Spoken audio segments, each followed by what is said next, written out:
All seen pictures like this before. That's nice. This is extremely well done. The ponytail is the kicker. It really adds to your recognition of the person. The only thing that's kind of distracting is the second black bar through the middle, but the photographer can't do anything about that. It's not the area. So, but I will tell you, for putting images into judges, for judging, things like this are considered a little bit of a cliche, a little bit of a trick. So typically judges won't rate this high because they don't want to feel like, oh, they're falling for a gimmick. And it's been around for a number of years, so first time someone does it, fantastic. Now, if you see something like this in nature, in naturally, like in street photography, where a person's walking and they stop in front of something and the two work together, that's a home run. I'm not talking about that, it's this sort of stuff, but this is very well done.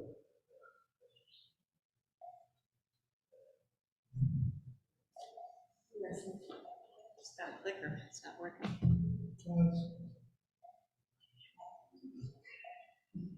Nothing. I just, I did it before. These controls aren't working either. So it's not the clicker. We can't advance.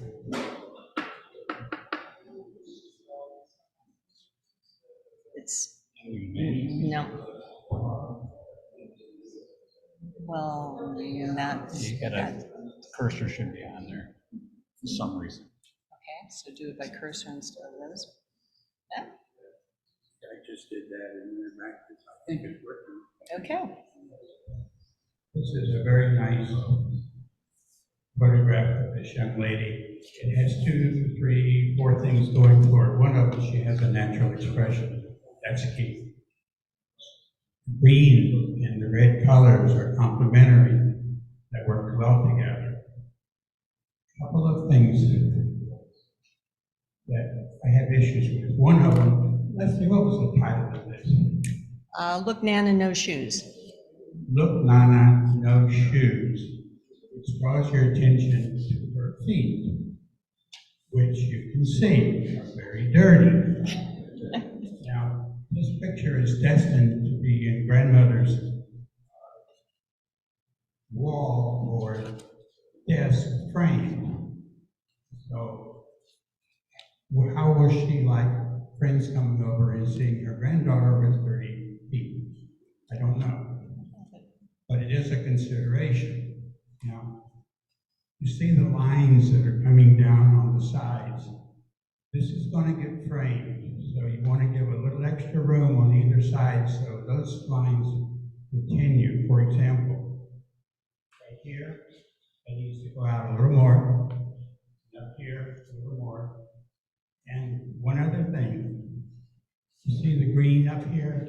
You can't see it too well on here, but it's a little too saturated, so tone that down some. One last thing, on her toe, the design of her dress has little emblems on it, and one of them is perfectly aligned to look like she's got a 4-inch toenail sticking out. Photographers can fix these things.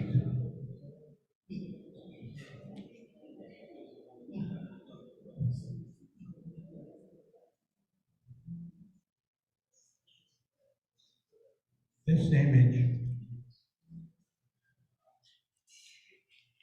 when you put an image into a category of people, it's not, you can put them in if they have people in it.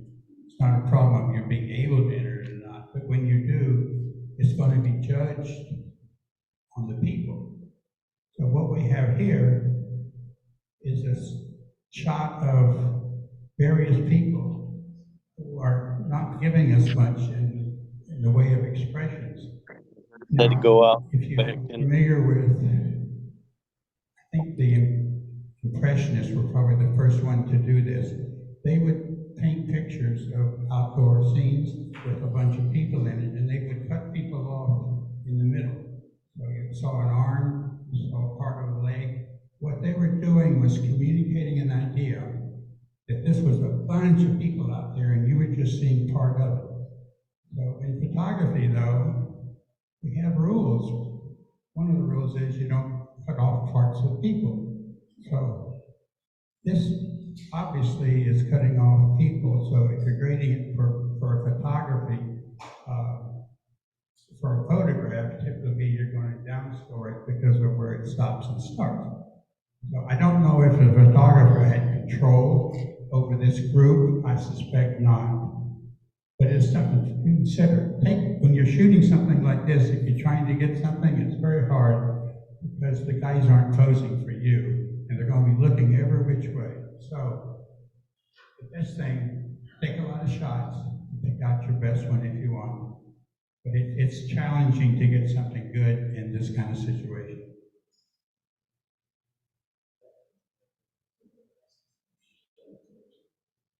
If I could design a photo for this category, this is it. They have captured a moment of pure joy in this woman's face. Her whole body is in static, and it translates beautifully. Notice she's in the air. The player behind her is in the air, and the attention is all on her. Now, the player in front, the back's to us, she does not detract from the one that's jumping, the one with the big smile, the one that's in focus. Now, this picture actually doesn't look this in this version. On screen, it's a little blown out, but the real picture isn't. Now, I don't know, I'm assuming this is soccer. The person in the back, very out of focus, with the yellow, can't tell who that is. I can surmise that it might be, if it were a goalie, you can see he's putting his hands up or her hands up to the head in anguish. Capturing all these emotions in one picture is just phenomenal. And also, you don't have a distraction in the background.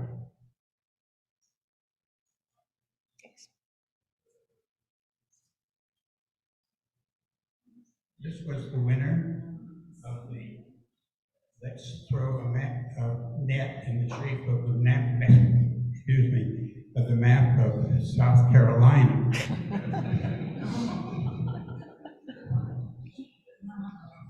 The problem is we don't see his face, and he's not throwing a textbook circular net, which for a fisherman would be a bit of a turn-off. Why am I looking at a net thrown incorrectly? The other thing, I've seen two pictures, I think, in my lifetime, great pictures of nets being thrown. One was a 4-foot-high South Pacific Islander clutching barefoot to rocks, throwing a 20-foot net that just bloomed into this perfect circle. And I did not take that. And the other one was a picture like this, but taken from, guess where? Inside the net. I'm assuming the photographer had a helmet on because those leg weights hurt. But he was shooting through the net and had the person throwing it in focus. But just think, when you're doing this, you want to get the person. It's about people. You want to see the person.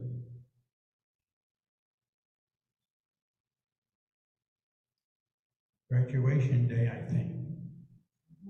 A couple of little things. Background is always very important.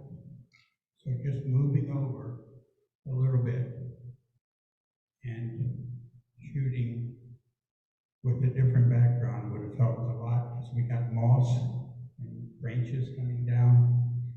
Now, we all love moss. In my whole career, I've never seen a winning image of moss. If anybody can come up with one, let me know because I want it. So, also, it's hard to know why she is, well, no. she's got her smile on. She's had her picture taken 20 times, and it's all going to have that same look. So I don't know the purpose of the picture, but if it's just a snapshot to have for a record of someone, that's fine. But also, if you're going to shoot her, first of all, be sure the UF is readable, because that's important. She's graduating. And the other thing is you want to be on her height. It feels like we're shooting up at her, which we don't really want to do. And also, we would like to have a background maybe that relates to what's happening if you can. If she's graduating from architecture school, architecture building in the back, something to add to it. That's not always possible at these events, I know.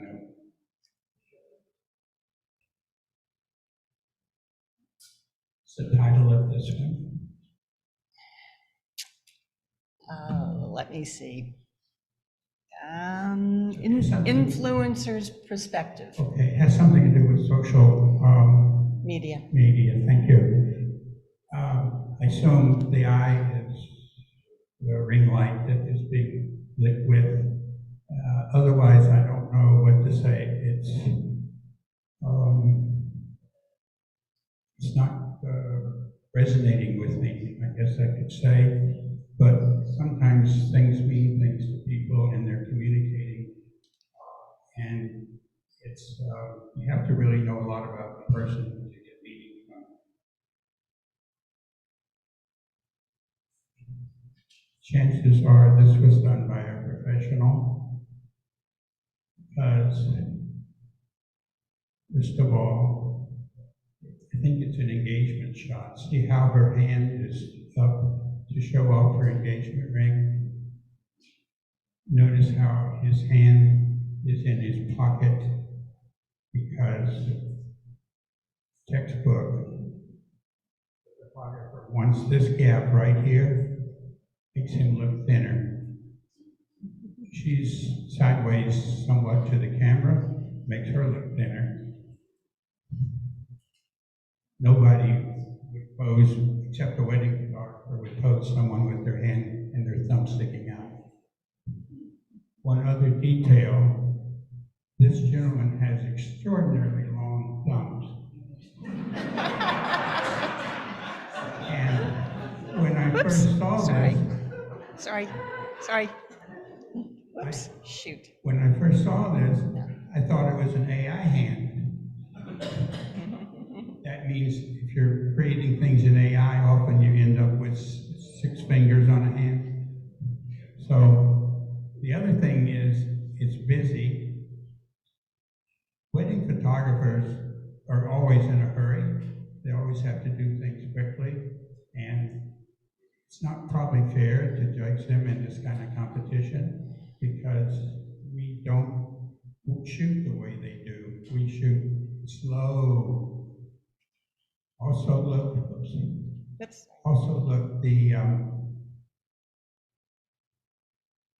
It's hard to see on this one. This slide is really, all these slides are a little hot compared to the real version. Notice how distracting this white thing is here, and look at the background, it's awfully busy. So I very quickly, Oh,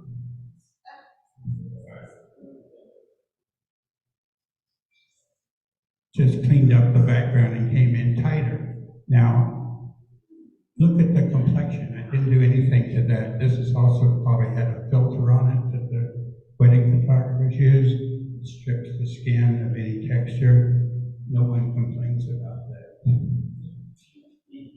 Also, notice the key area of this picture really is face.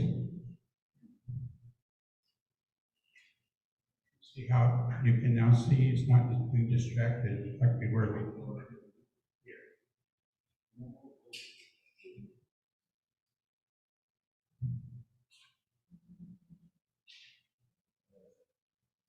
The colors are really blown out, I'm sorry. I have to learn what causes that. But in this image, you're seeing his back.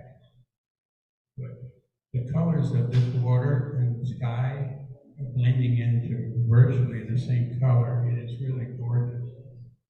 I am so disappointed because it was so close to being a masterpiece. I would envision approaching this chap, talking to him, probably in Spanish,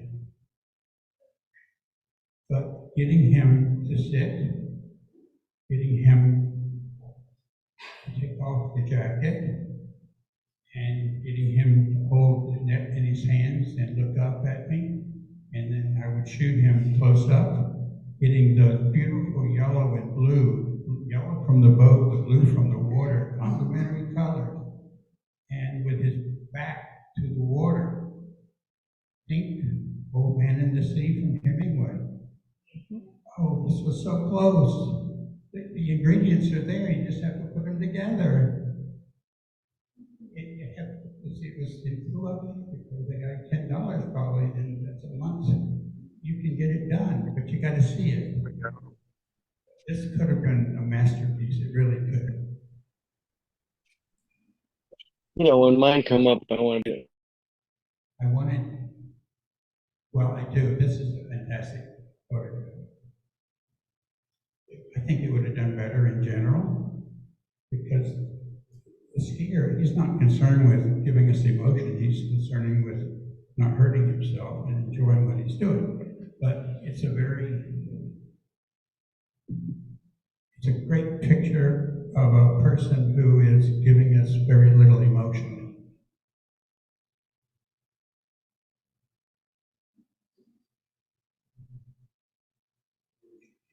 I would shoot this closer to her. We're shooting from her feet, which means anything closer to the camera gets made larger. So I would shoot her from like probably this hand, her left hand up, and facing with the water to the back of it.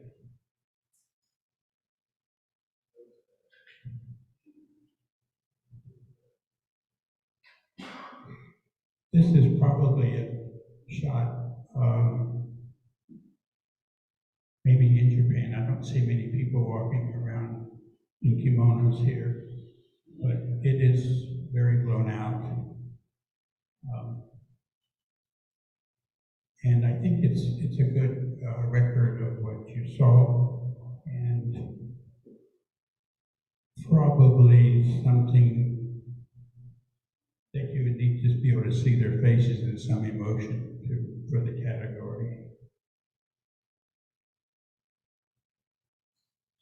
It's too bad we don't have every group of pictures almost seems to need its own category, and this needs to compete in sports. But so as a people, it's just not telling us enough about the person. It's the interesting colors of it.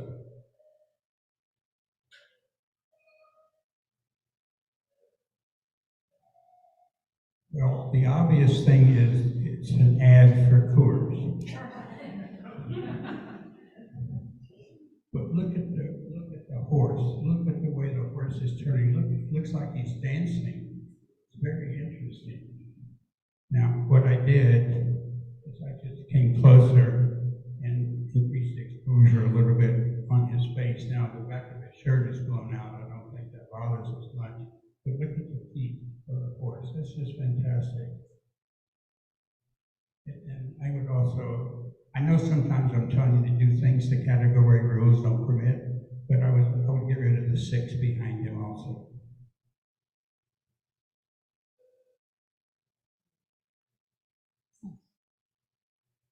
Can you pronounce the title of this one? You want to pronounce this for us, Liz? Okay, this is a tribe in Alaska, and she has got her face is also missing texture. She either has fantastic skin or someone has oversalted it a little bit. I don't know. But she's very blank, staring at us. There's a very interesting background here. And I think if we took more time with her, better to show some emotion. It would make for a better image, especially much better in the category. Also, I'm just dying to know what else is around her because it looks very interesting. The one thing that stuck me as being not so great was the zipper on her outfit. Do you think they should have little pieces of leather with pieces of horn to tie it together with to be more authentic? But it's a nice coloration. There's the sharpness is perfect. There's a lot of good things about it. But we all have these from our backyard experiences. If you're going to go to the trouble to take this, I would suggest a couple of things. Either have the person in the back identifiable for family reasons. This is a family shot. So if you want you to know who it is, or don't have them there at all. And also, for a brief moment, take the life preserver off. Because when he sees this picture later on in life, he's not going to want to see a picture of himself wearing a life jacket in the swimming. It's not macho. It's a little blown out too. This, I think, is done by a professional, or the lighting was done by a professional.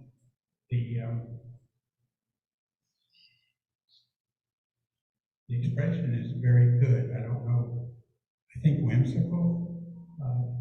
The coloration of brown is a choice that works here. Look how big his feet are, though. See the same thing? So this picture looks so much better in real life. It looks blown out here, but it's not. It's street photography. The title of this was Doorstep Philosopher. Doorstep Philosopher. Very good title. Very good title. He's looking at the camera and his hand is up, emotional. It's a very good shot. Black and white is an interesting choice here. It takes all of the distraction away and you're focusing more on him and his expression. We like to think maybe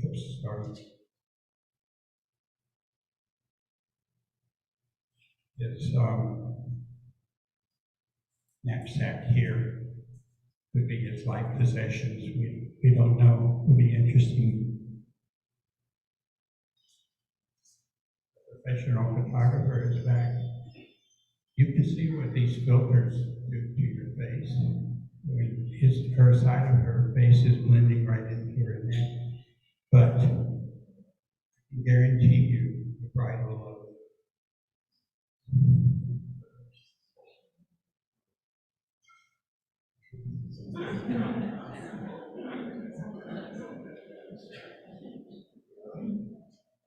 I love the idea, but I wish he had done it in such a way to show his face. Dueling cameras facing each other, other ways of doing it. The bronze statue is really nice. The focus, that stuff, this sharpness, all of those things are fine. I suspect this was the same photographer that shot the other surfing scene. This picture has absolutely nothing wrong with it. The focus, the balance, the composition, perfect. Again, though, I think do better in general.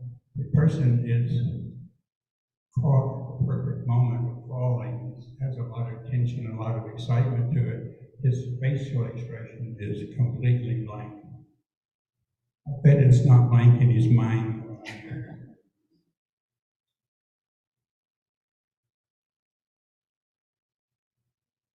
This was a cowgirl pistol something. Cowgirl mounted shooter. Cowgirl mounted shooter. Her expression, I thought initially she was just kind of blank and sitting there, but when I looked at it more carefully, she's surprised by something or she's amazed by something, and I would love to know what it is. That would, I think, complete the picture. But the focus, the composition is very good. The background could be cleaned up some, but you know, I know you can't change those things in your category.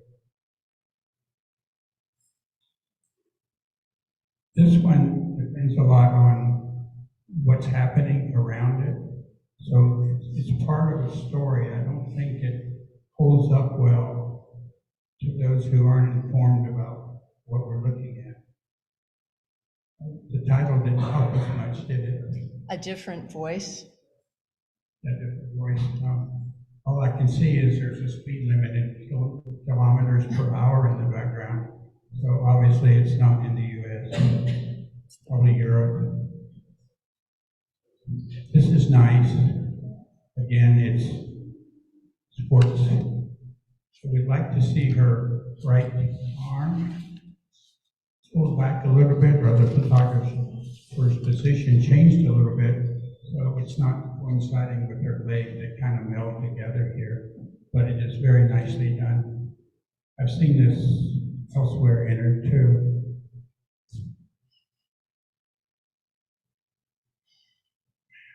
We have, this is the last picture in people. Yes. We have a picture of a gentleman playing a harp. What I'd rather see is a picture of the gentleman with his harp. And you do that if you have control over him, or by that I mean if you can have him do things for you. If he's just playing, then you're stuck with this. But it would be so much more interesting to see his face with his hands on the harp and straighten the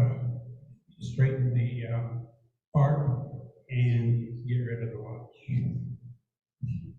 The watch is really distracting. You don't think about it, but when you're looking at a person's hands, keep being drawn away to the watch instead of fingers. Okay. Header. So let me make sure this mic is working. Yes. So that was the people category, and I have the pleasure of announcing the winners. An honorable mention goes to Surf Flying by James Askin. And let me ask that we hold the applause to the end because we're so tight on time, but great job. Fourth place, Stay Curious by Michael Hayward. Third place, Wipe Out by Roxanne D'Souza. Second place, Look Man in No Shoes by Cindy Merrill. And come on. And that's not it. That's not the bit. How did I get over there? Shoot. I am in a different category. Ah, there it is. And first place, Jumping for Joy by Derek Duffy.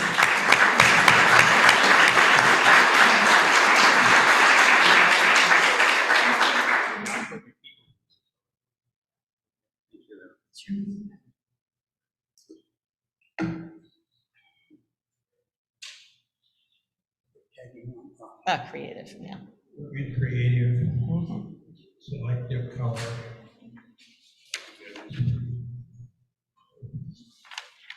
Judges don't like color, prejudice against it probably. Anyway, I'll talk about this one briefly as a picture of a car. If you're taking only one picture of a car, I would probably pick a different angle. I would probably go a quarter away from the front so you're seeing the side. When you do that, you should turn this wheel right here towards the camera. And you shouldn't try to control your reflections. It's very hard. Car photography is its own thing. There's photographers who only shoot cars. And you don't want to glare in the window here, and you want to see the color on the bottom part of the car also.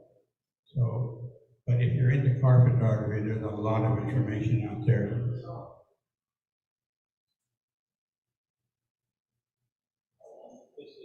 This looks a lot lighter than it really is. I think it's a fisherman holding a net with it slung over his shoulder and the cord to the net in his hand. All those details are missing here, but I think it was some form of intentional camera movement, I suspect, probably zooming in or out. But it's nicely done. Infrared. I love parts of this image, but the clouds right above the trees here are blown out, but the shadow of them, the reflection of them is fine.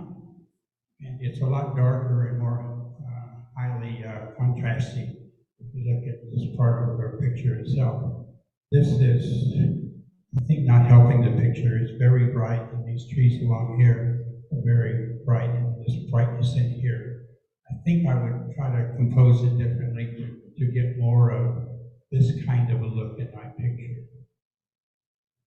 Infrared can be challenging to work with.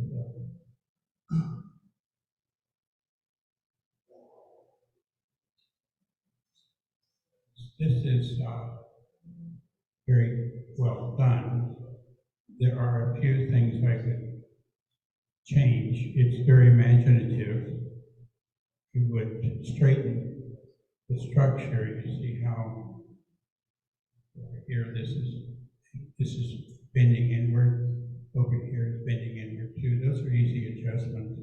There's a story here, but I can't figure out what it is. I wish there was something in the title to help me, but there isn't. It was just called Magic Beach Motel, I think. She's standing as if she just got out of the car, maybe, but she's been driving in those shoes. Yeah. There's a nice old-fashioned suitcase, which in these cars, if I remember correctly, the bonnet here, this is the trunk, you either have to put that in there, but she's waiting for something, but I don't know if she's coming or going. So anyway, if you're going to create something, you go to this much work, I think the story should be make it a little more, be easier to decipher, I would say. Anyway, it's very well done. I would also say, just for my taste, it's a little hot, a little too saturated.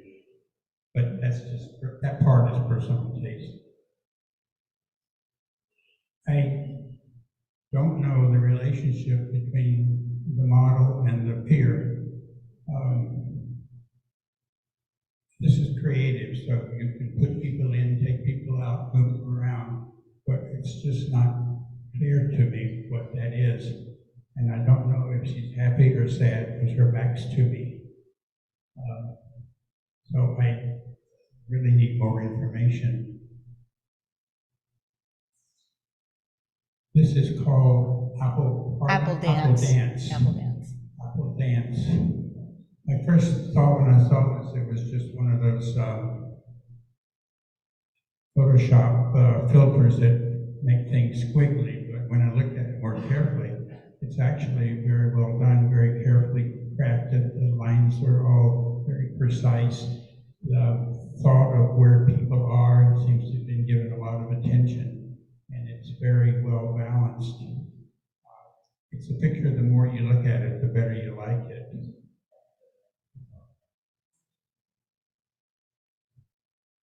Our friend Selective Color again.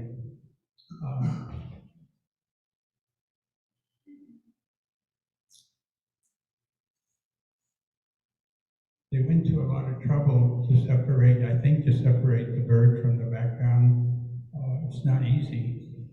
So I don't know. I'm not really understanding the selective color very much. It's just in the beak and the face, but I don't know what you're trying to communicate is what I'm saying.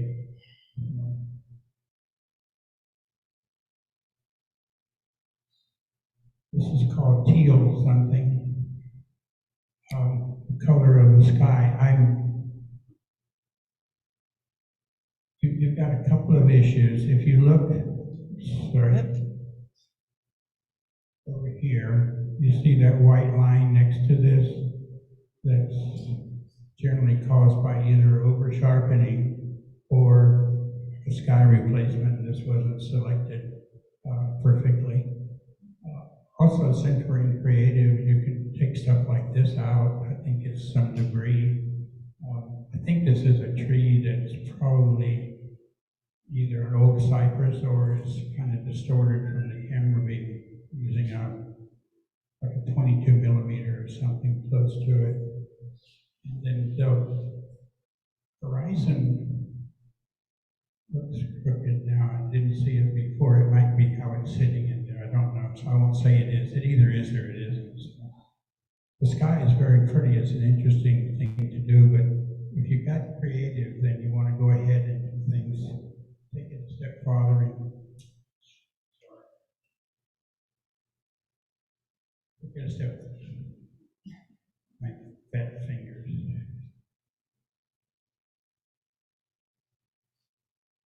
Take it a step farther and clean up things like this too. That's probably a spot on the sensor.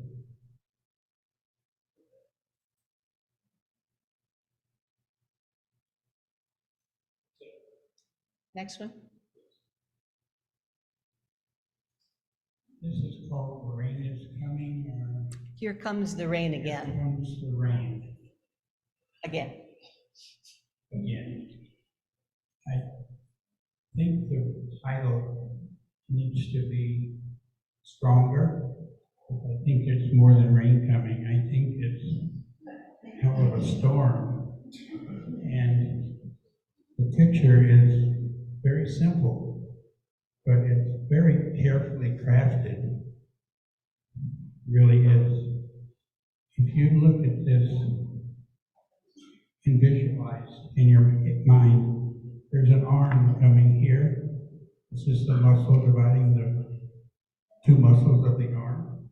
Coming here, and then the hand is a turn, holding this bright spot here. I'm sure it was serendipitous, but it's still very interesting. The coloration, the way they're blended, very well done. I think this was a intentional camera movement and then superimposing on it the picture of the cypress tree.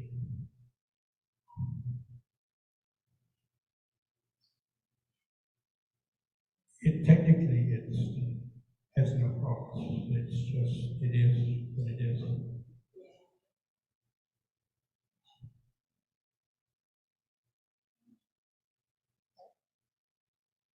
This is called 4th of July. Born on the 4th of July. Born on the 4th. I assume there's just a filter showing on her face. Flag. Interesting. Everything seems to be sharp. The camera angle is facing up at her. Interesting choice. It's another intentional camera movement. I think it would be more dynamic if the tree was over to one side or the other. It seems a little static in the middle. It's balanced, but it doesn't seem to have the kind of motion that you would kind of want to feel, I think. I can't help but try to move the stars down toward the center is where the center of the lighthouse is. It's not how the picture is designed. But I find that the star trails and the bottom are working against each other or something. I can't pin them together. The light on the lighthouse is there for a purpose, and I just can't quite decipher it. This is called Toadstool. Starry Utah Toadstool. So this is very nicely done. The Milky Way is it's well done. It could be slightly darkened to give it a little more of a 3D effect, but it's good. It's nicely done. This is blown out a little bit. I know it's hard to catch shots like this with two birds interacting, but you have to watch your exposure. You've got both birds in the frame. That's good because I know you get excited when you see something like this. The background is nicely blown out. So it has good potential. You might be able to recover in the raw image. Worth trying. See all of this surface here and the top edge. Look at the foot. See, you're losing detail there.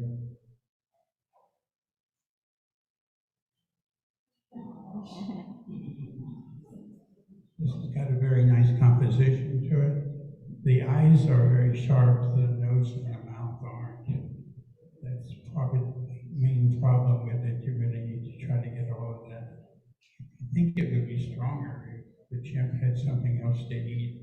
It just doesn't seem like a chimp should be eating something that was mass manufactured, you know. So I'd like to visualize him eating something more natural.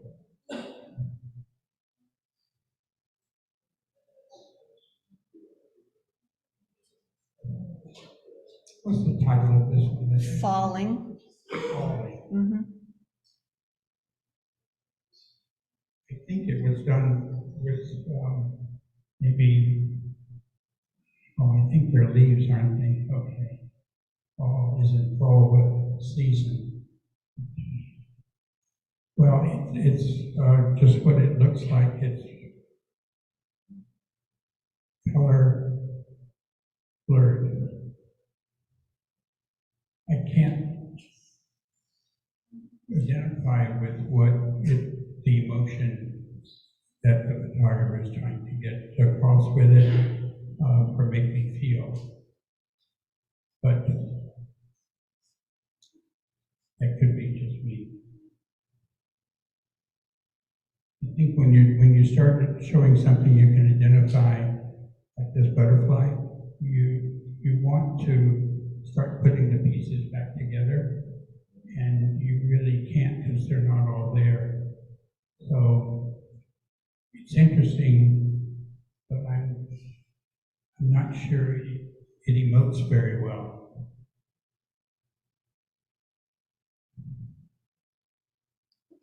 Skipped one. This is a photograph of water droplets being hit with spectral light, and there's straw or something underneath or that's holding the droplets. It's interesting. I think it's an interesting background or interesting part of something else, but by itself, I don't really have a place to look. I'm not drawn to anything. It's just there, and every one of those little spots is completely blown out, so some of them are fairly large. It's an interesting photograph, and I suspect it may have been hard to do. I think this is done with, it looks like a shrimp boat, created probably monochrome and then turned blue, or just done with monochrome and then just blue. It's a nice selection of color. The angle gives it some activity and life to it too. It's a nice image. The colors on this are really a little richer than they're shown here.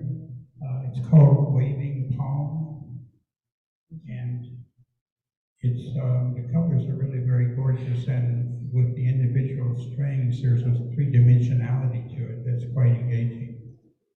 I don't know if it would have been better on the side. I tried looking at it that way, but it didn't seem to matter. It's probably best to leave it like the author chose to, the maker. I think this is in creative because they removed the background by making it black. But if you're going to take a picture of your dog and you want to do something to give it a cleaner background, just use one of those things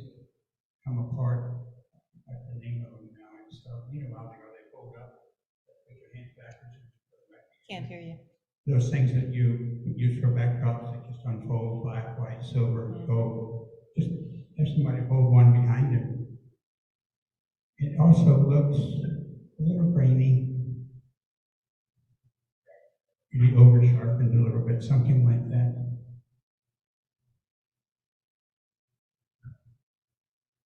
This is our color infrared, I think. This picture is engaging. I would like to see a little bit more. There's some vignetting on the bottom that's done, but top I would like to see a little more, maybe hold your attention in. Also, I think when you sit and look at this picture and you keep looking at it, you want to find something to reward yourself. And I don't think there's anything there. I'm talking like Bambi in the corner or a little fox sitting on a stool or something. But it is, it's a very relaxing picture, and it's well done. And quite literally, it seems to have been created from not much. I mean, the underlying picture is probably not going to get you excited. This is quite good, though. This is the last one, I think. No, there's several more. Okay. Our friend Selective Color is back again. This green is a little unreal. Now, look at everything but the green. This tree is overtaking this fence. That's interesting. I would love to see more of that, because it's really, this had to take a long time. And I would try to shoot that with a big aperture so I can get it sharp and everything behind it blown out. So I think there's a picture here. Very good picture. Textures and everything. Very nice.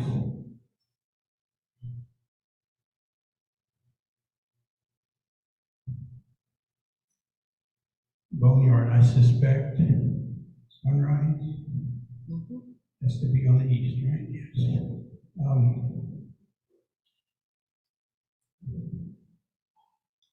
It's hard to get, if you're there, you're shooting, everything feels so like, why can't I get a great picture? There's so many, it's almost overload.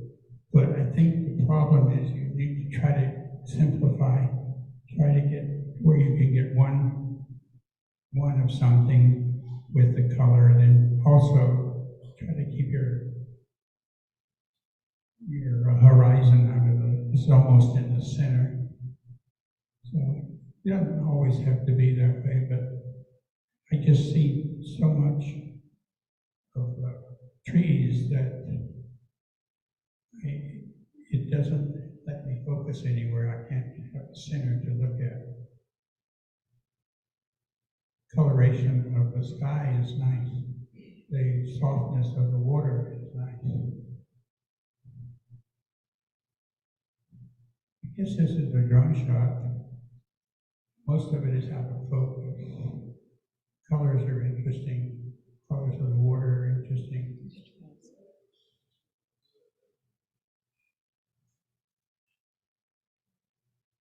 This is the last one. Right. This has a major problem, which is the haloing around the trees. But the color is very engaging. This is actually, I think, the sun, but it could just as easily be the moon. So if you look into Japanese woodblock prints, they love the moon shining through branches. You'll find a lot of those kind of pictures. Go there for inspiration, and I think you can redo this picture and make it really, really neat. I would simplify it. I would go in the landscape mode, and I would put the moon off center or the sun off center. If you keep being the sun, it doesn't matter. But when you get to this level, they look alike. So this was moved because of something, but it has potential, I think. But you got to get rid of the haloing that's around all the leaves and stuff. Okay. Is that it? Right, and that's the end of the creative section, and I'll speak more slowly this time. I apologize for rushing through the winners of the previous section. These buttons are a little fiddly for me, and I'll go more slowly so our judge can take some sips of water and rest his voice a little bit. Let me also mention that this is, I think you hit the, I'm not touching it. Are you hitting the, well, you get to see all the winners, aren't you? That you corrected, I'll just set it there. Okay. Technology, not my strong point. Where are we? Okay. You get to see. So what I was going to say is these are, stop. This is all being recorded. We'll be able to go back and look at the titles and the pictures and take a long look at all of the winners, and they're really great. Let me also say that the pictures on screen and the ones submitted look so much better than they do up here. I mean, these are fantastic pictures. So in creative, under the honorable mention, we have Ghost of Captain Chris by Roxanne D'Souza. Yay, Roxanne. Come on, you can do it. Creative, fourth place, Magic Beach Motel by Gail, and I don't know how to pronounce your last name. Is she here tonight? No. Love this picture. And if you've been down to St. Augustine to Volano Beach, you recognize this, and those colors look like that. Third place, Waving Palms by Sally Paulson. Lovely. Oops. Second place, Here Comes the Rain Again by Lauren Coleman. And first place, Apple Dance by Jean Hull. Yay.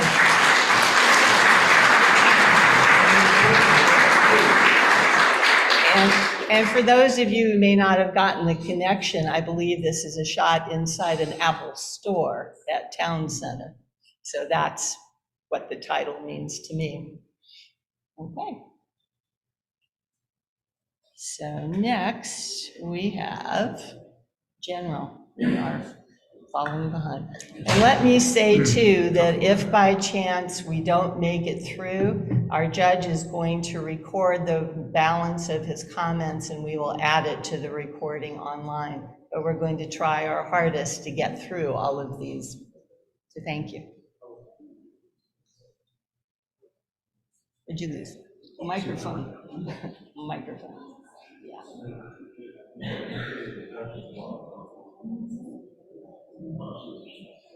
Yeah.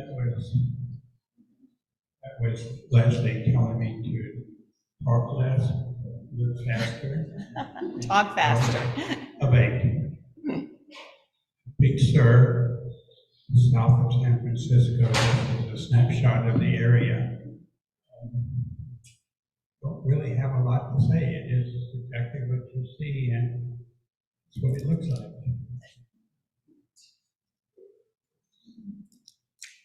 This is called Watchtower. It shows you this structure, the Watchtower, but I think if you would go around it, take this one for your first shot and then go inside, go around, take shots of details of this, you could probably come up with something that would flesh this out more. This shot from this space with the trees kind of blocking it are not, they're not doing justice to it. This is called The Last Dance. It's very imaginative. I did not visualize, or probably would not have visualized the meaning if it wasn't for the title. And so the petals that are drooping in a curve are reminiscent of skirt dancing. Very nicely done. The colors work well together.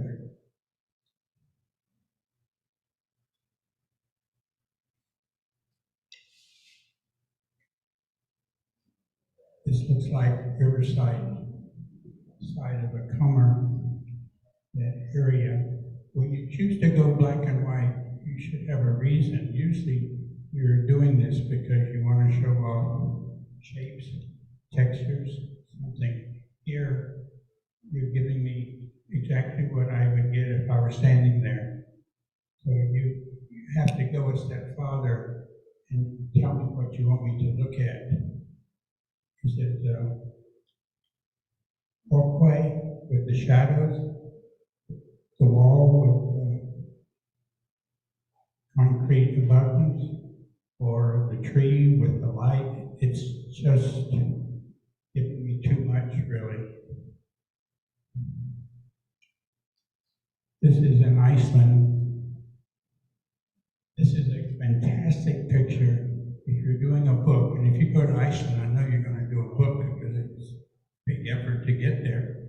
This is the first page of the story of what you're going to see when you go through that climb. I can guarantee you that's 20 plus minutes uphill. It's got to be worth something. And I already want to see what's at the top. Now, you could flip it. Well, I want to cover one thing first. I don't think the sky was replaced on this. I think it was a little bit over sharpened. But when you do that, you see this edge along here, along where the sky meets the ground. See that halo? You can take those out. So I wouldn't leave those in. Just check it if you're doing a lot of sharpening, which is probably where it came from here. Anyway, I would also consider flipping it if the people who are going to see it weren't there, because then you can see your. Yeah. Sorry.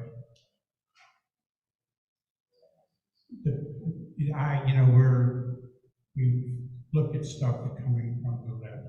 So we're drawn up by the line of people, we're drawn down by the waterfall, and the lights bring us around. It's very well balanced. It also works in the other direction. But if you're doing a cover, you may want space in one place to be able to write and such, so it's always a possibility to do that. This is called Dutch Sunrise. Dutch sunrise, yes. And it's confusing to me a little bit. It's a nice picture, but the one side, the color is so warm, and on the other side, it's so cool. The buildings, and it just it doesn't feel natural, so it could very well be, you could go overseas, people tell you light changes, but it's a good travel photo.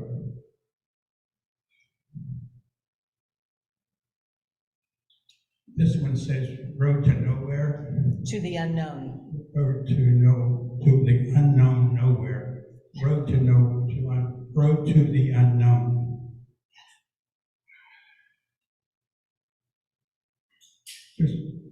There's probably something in this area, but because what I'm seeing now is a road that makes my mind want to go up. Go up and I see a tower, and I think you're giving me too much, because if you're looking for patterns, it's hard to pick out what I want to look at here. This is nicely done. It's been worked on to brighten the bells. It's hard to tell here, it's a little blown out, but I would also, it's very well placed in the frame because both sides match very carefully. I think I would take off the ropes though. I think they distract. The actual contrast is a lot higher than what you're seeing here. This, I guess, is from either a skyscraper or from a drone. Again, I think there's something here that's interesting, but you're showing me the whole thing. I just want to see part of it. There's a couple of people here that it's actually in the title. I forgot the title, but it's Beach solitude. Solitude. Okay, they're there by themselves. So, but it's colors are beautiful. I just wish you would make a decision what's interesting here and show it to me. I think is what I'm saying. But as far as the picture, everything is sharp, all that stuff is good. This is called Greek umbrellas or something like that. Symmetrical Greek umbrellas. Okay. I don't know what I would change about this. It's in black and white, so I guess that's to amplify the pattern. I think that's what the photographer was looking for here. It looks like a fun place to be.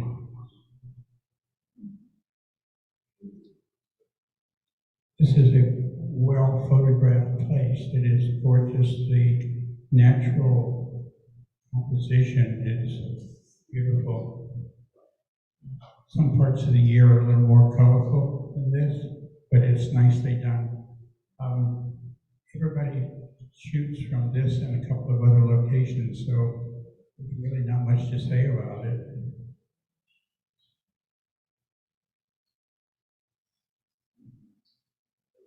This has very interesting color, and there's something that's kind of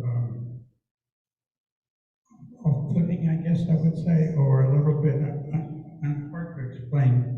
If you look at the leaves,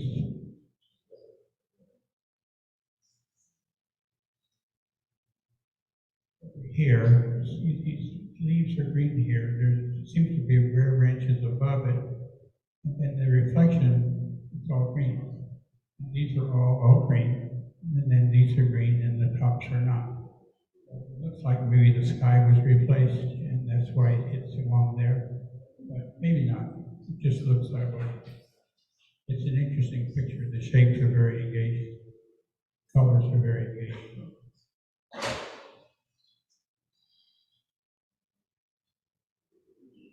This is called the clock tower.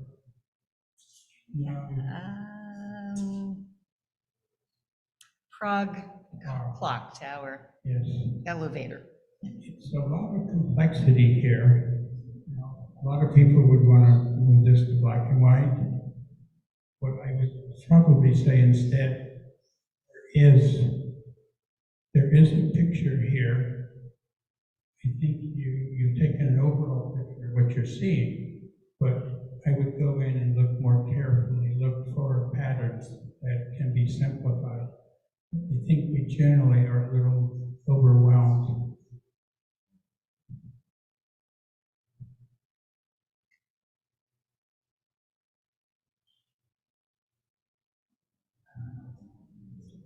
This is in Ireland. Dublin. I want to go inside, and I wish caught somebody coming out or going in, coming out better would have added a little color to it, use a pun. The color seems a little surreal. Above it, the bricks change color from the middle of the picture out to the sides. It could be reflected light off something else. It's well done and it's very engaging. It seems a little oversaturated, but unless you know if it is or it isn't in the picture. This is called Bombs Away. Yes.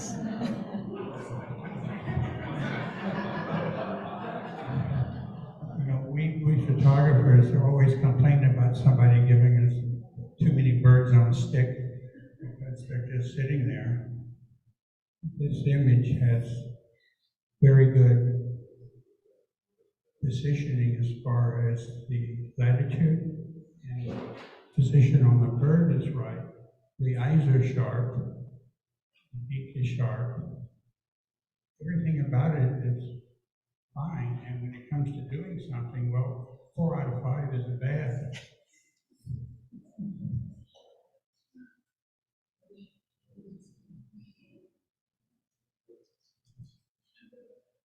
This is well done. It's got everything sharp that needs to be. It's got everything in the image that's telling the story. it's a very, a lot of trauma at the moment. I would concentrate, you know, we're faced with what's closest to us is the back end of the bowl, which is not really where we want to be looking. So I would have cropped it in, and I would have gotten rid of the 3 back there and straightened it a little bit. But look at that eye. That eye is fantastic. I just want to know what happens next. He's captured and stopped a moment that is really storytelling. I mean, this is really good.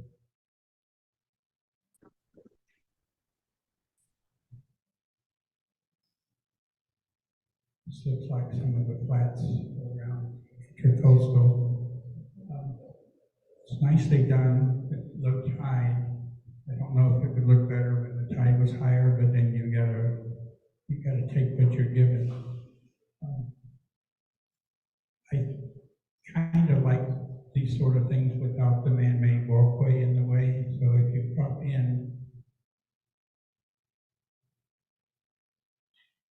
you can eliminate it, or you can just replace it. I think it's a nice picture, but I can't not look at the walkway when it's there. It becomes the subject. This is called Waterloo Bridge or something like that. Yes. Very good title. I don't know if that's the real name of the bridge or just the title of the image, but it's very cleverly done. The colors seem very saturated, but also this bridge is fascinating in its condition.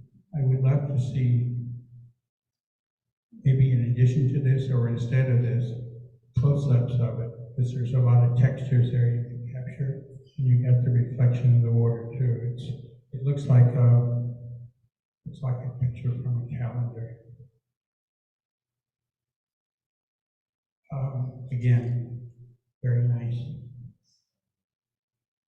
Just exactly what you would expect to see for November in your calendar.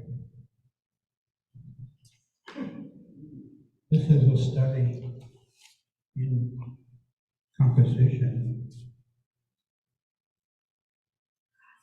I assume this is some place like Iceland or where there's Alaska, somewhere like that. I want you to look at the triangles in this picture. Here, here, here, here, here. The light itself, triangle. The bird, triangle. Fantastic. I wouldn't have it.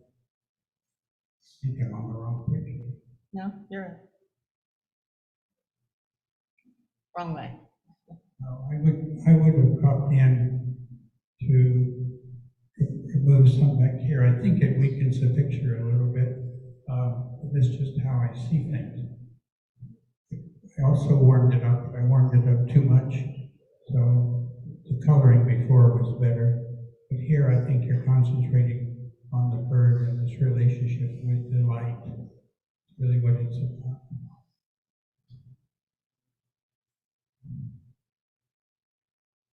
This looks like a picture you would take when you're staying in a nice resort and you look out and this is the gardens. You're giving us so much to look at, and I would like you to find things to show me that are interesting inside of this. I think there are, but when you're taking pictures on holiday, this is great pictures to have because it brings back the memories.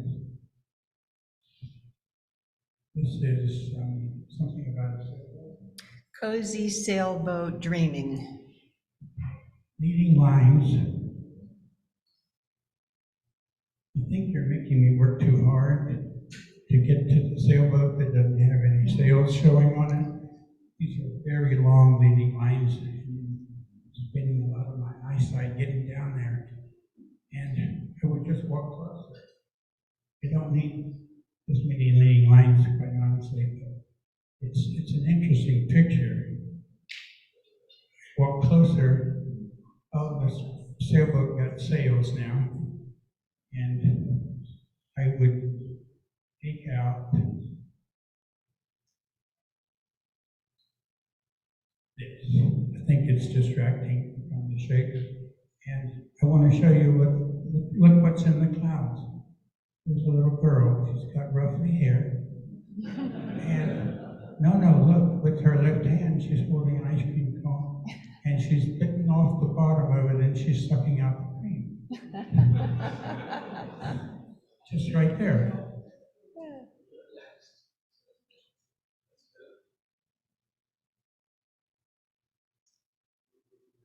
This is I don't think you can go and start messing with this car. I suspect they wouldn't let you do that. So you're going to have to take the picture where it is and as it is. It's a fine picture. The angle on it is fine. Everything's sharp.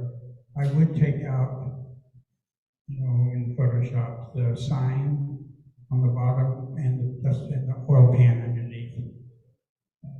They probably won't let you take them out while you're there, but you can do it later. This is called after or Before the bull ride. Before the bull ride. Mm-hmm. Look at his hands. You can feel the tension. His muscles are strained. He's either nervous or confident, or we don't really know. I would love to see his face, I think. But if I can't see his face, I want to know if all this stuff around him belongs to him. This looks like a suitcase to his right, to our right. And it's a good picture. It seems to ask more questions than it answers, but that's fine.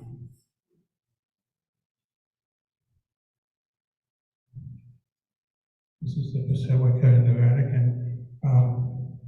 This branch, little tree, whatever it is on the left, is ruining the atmosphere. We've got the bright yellow trees at the bottom, almost in a mist. Basilica with this pale blue, beautiful pale colors, and this dark thing here is in my way. So can I move and get the picture without it? I don't know. Try. It's a very interesting picture of something that's probably photographed incredibly, probably over-photographed, to be honest. Gate to a garden, forgotten garden. Show me, again, you're showing me the picture of the whole thing. There's probably a story here, but we need more information, or we need to be drawn to something that's interesting. This gate is made with pieces of wood that are very intricately shaped, so it's very, very well done. And this is a stacked stone wall. Can you imagine the labor to build that thing? It's amazing. Now, the hay or whatever it is, the straw on this side is moved, on the other side is not moved. So we just don't know. But I would like something more to make me want to go through that, or make me more curious about it. I want to know something else. It's technically very good, but I think it's not dramatic enough. Again, I talked about why do you make it black and white? You gotta have a reason, please. And I want to see their faces.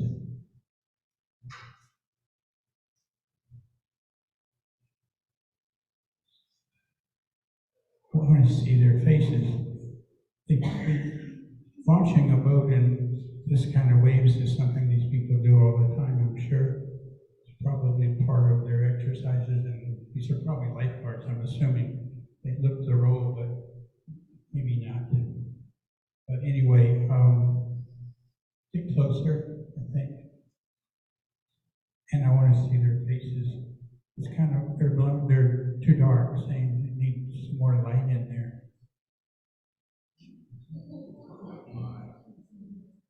This is colors of what do you call it? The pink and the background go beautifully together, and the gray in the center and the expression on the dog was really well done. And this one, this photographer, don't need to talk about them, but really knows what they're doing. There's a lot of skill in this. A lot of skill.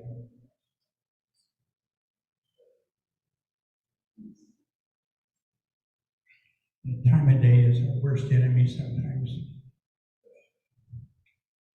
Strong shadows on the bird are just counterproductive. But you're there and you're shooting, so what can you do about it? No.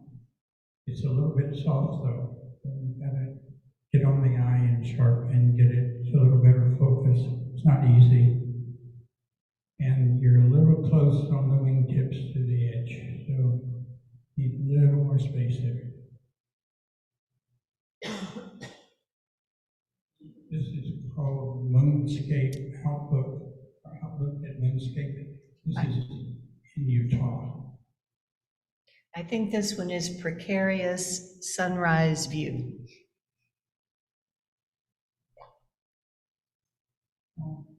Okay, it is that Moonscape. Moonscape Outlook in Utah is the name of this location. The person is there at the perfect time of day. This is fantastic. I have watched videos of people walking out to this, and surprisingly, they don't seem nervous or afraid or anything. So it must be safer than it looks. There's some little steps cut into the rock at the end where they just walk right up. It's incredibly dramatic. So again, centering it was the right decision, I think. The formations and everything on the other side are just mind-blowing. And the time of day, beautiful. Butterflies are hard.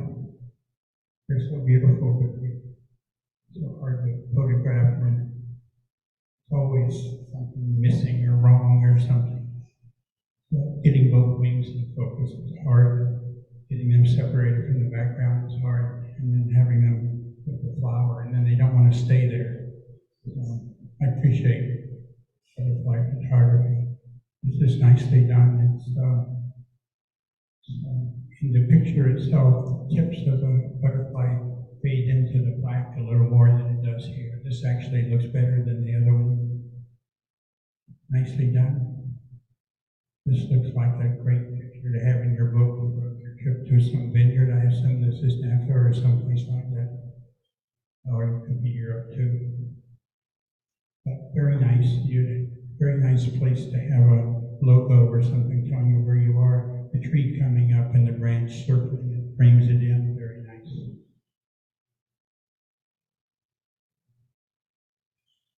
This is probably someplace like Cuba. Again, I'm repeating myself, but you're giving me a lot to look at, and I want you to focus me in what's interesting. What are you trying to communicate with this? What do you want to tell the viewer? The lady seems to be a vendor of flowers. She's holding these up as if she's taking them somewhere, but they're covering her face. The colors are very exciting.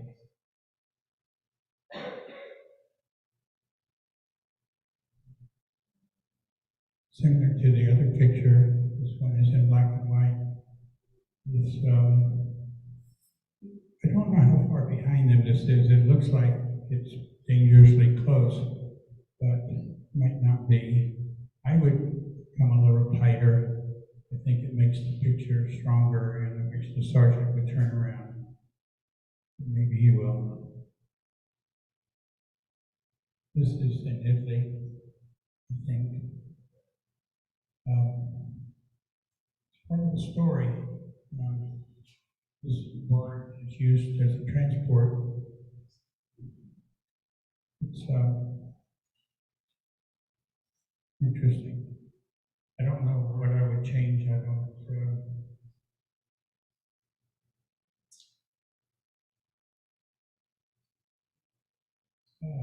same location, a little bit different view. I don't think you can take a bad picture there. This is a very picturesque place. This is a view that I don't see as often as the other one. It's nicely done. So not the prime time of year for color, but it's nice.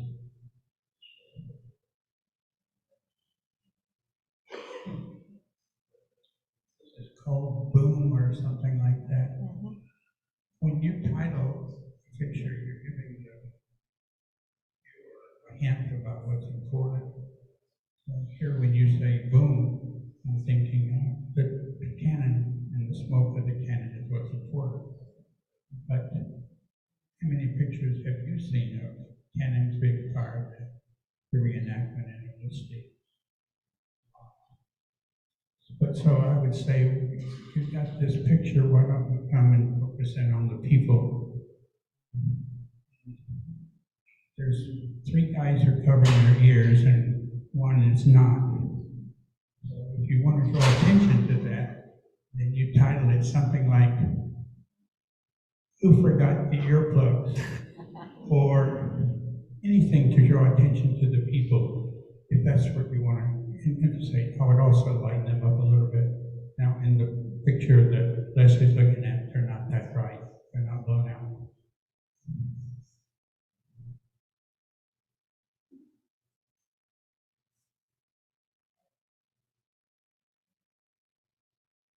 If you're a baseball expert, you can tell what kind of pitch he's throwing by looking at his hand holding the ball, I've been told.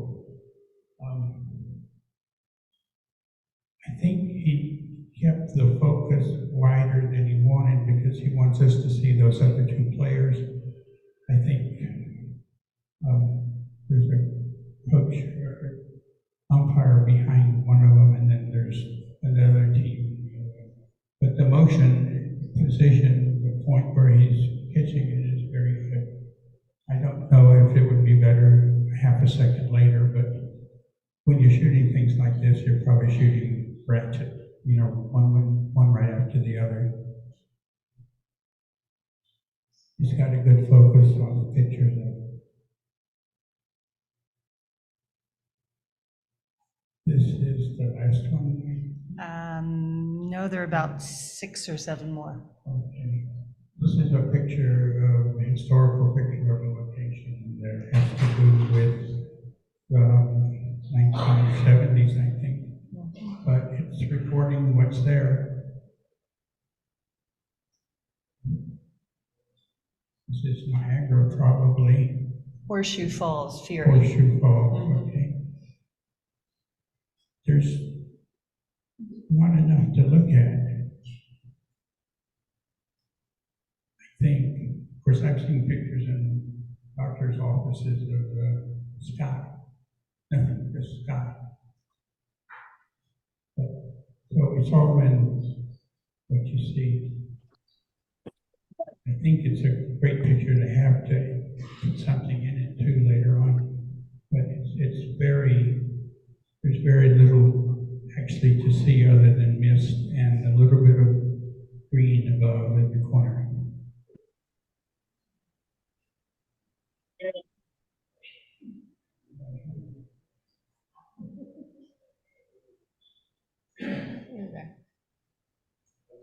Okay, this parallel, my photography is, rules of makes a perfect shot. And elevation, the angle you take where birds should be that the eye should be sharp, et cetera, et cetera. So here first of all, we need to see all of this bird, of course, and the eyes birds themselves could be a little sharper, and we don't want the birds to overlap. But we're on their level, and I'm assuming this was taken out of an apartment house or a hotel on the beach. So it's a very interesting opportunity to shoot these creatures. I said I want to increase the exposure a little bit, but the tops of the head seem to be fine. It's just need more light underneath.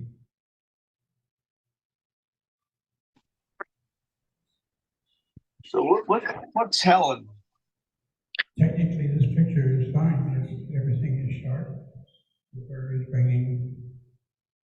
page for them to finish on. It's just got so much background working against it. And we're recording a moment. It's, when you start doing pictures like this, you're competing against a whole world of Osprey pictures that, if you go online and look, you'll see what I'm talking about. It just blows the mind. But you're doing a great job of what you have to work with, but you can't, so many things here you can't change. This was a lizard in the sunset, Sunrise. and it's very nice. But we got this clutter on the side, this sea oats. So if we clean them up, we get something like this. But now the chameleon, the lizard is facing the wrong way. So we'll turn him around. Now he's in the center and he's too close to that edge and not enough on the other, so let's move him over. Now we got that cover for a book. Lizards in the cover, and then it wraps around and all the other stuff's on the back.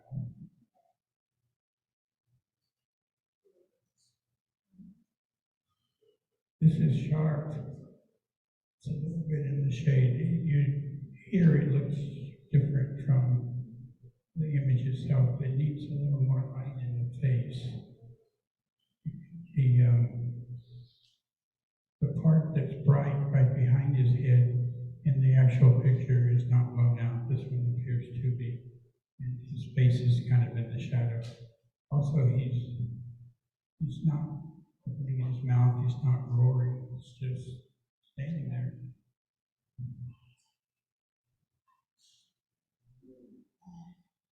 Very hard to photograph two butterflies at the same time and to get both of them sharp and to get both of them fully viewed. In other words, be able to see them. It's a good try. I would definitely take out the flower on the left and keep shooting. It's an interesting idea.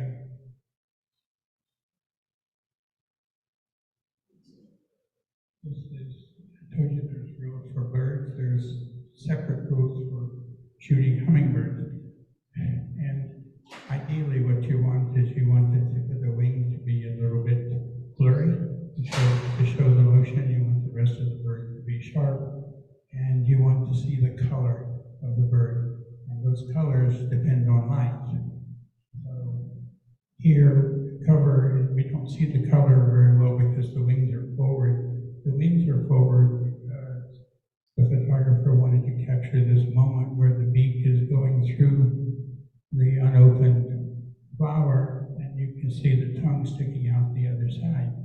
So he captured a moment that was very hard to do, but the other things that we wanted didn't follow through.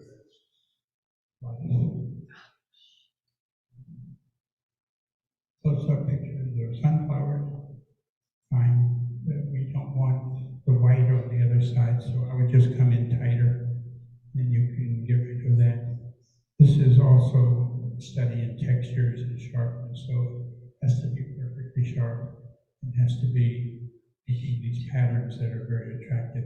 But the problem is, you see this all the time. This is kind of like the previous one. Marsh with low tide. It's nicely done, very attractive. There's no real center of interest to it, but it's okay. It's mood creating.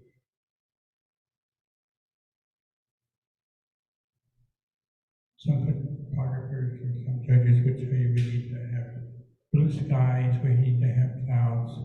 But here I think that addition would add another variable. It's going to make it less interesting. I would just come tighter and tighter, and maybe even look at taking smaller pictures of sections of this. And then we get into the prizes. I think what you might have been wondering in some of those pictures as we were going through them is that's where we put many of the pictures that had been entered in nature into general, because on closer inspection, we found things like in this picture, you can see in the center, there's a fence. But when you look at it from my little screen, we couldn't see it. And since man-made objects are not permitted in nature, it was moved to general. The same was the case with some of these flower pictures. They're cultivated flowers, and currently our rules, that one, this one, and this lovely one, they're all cultivated flowers, which also are not permitted in our nature category. So as we go through discussing our rules, we can have that discussion about how we want to handle that in the future. But for the time being, those are our rules, and those were how we judge them. So to announce the winners, we have in general honorable mention, Threading the Needle by Jerry Veal. I've taken hummingbird pictures, that's amazing. In fourth place, Precarious Sunrise View by Philip Delisle. In third place, The Last Dance by Anita Fannick. It's not an ICM, but it's great. It's a great picture.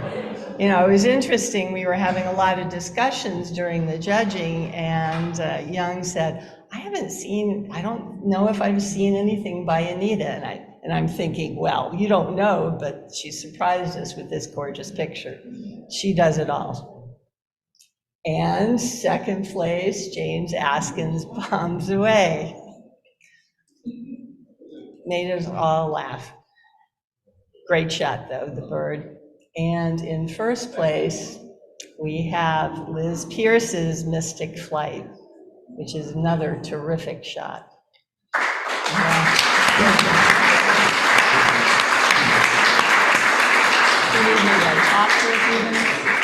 And I'll just sit here and babble for a minute while he's taking a sip of water. If you'd like to stand up very quickly and stretch and then sit down again, that would be great.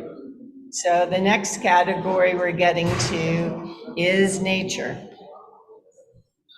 Nature in the sky. Yeah.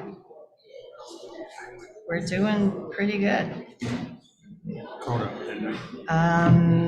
Yeah, well, yeah, you're only 10 behind the absolute exact. Let's be starting. Oh, yes.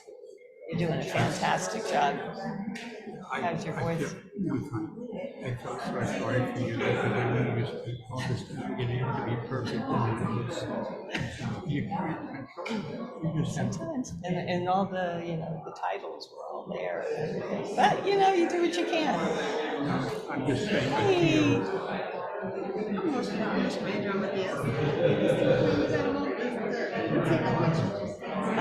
We really need to catch this.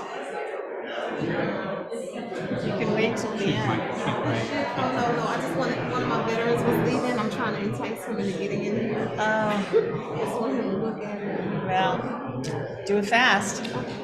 We could, I don't know.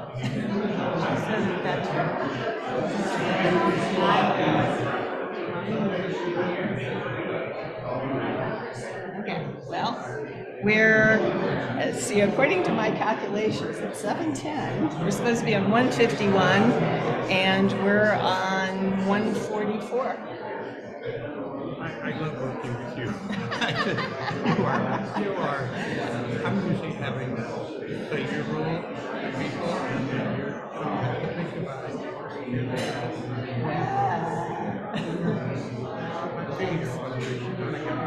One time I would get mad I would have something perfect and everybody else. After a while, I get to worry about it. And I'm trying to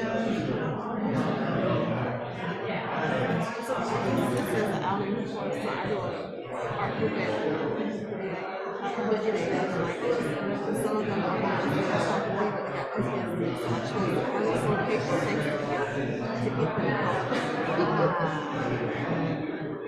Well, we need to start. What is it we can do for you? What I want to know is when you're taking pictures on your phone, is it something specific that you're looking for those pictures? Because I'm trying to get them to start coming to these monthly meetings. Why don't you give me a call? Kim's got my number. Okay. Take a picture of this, and we can talk about it, because I think that would be great. I'm not going to be able to get the ones with PTSD. Yeah, give me a call.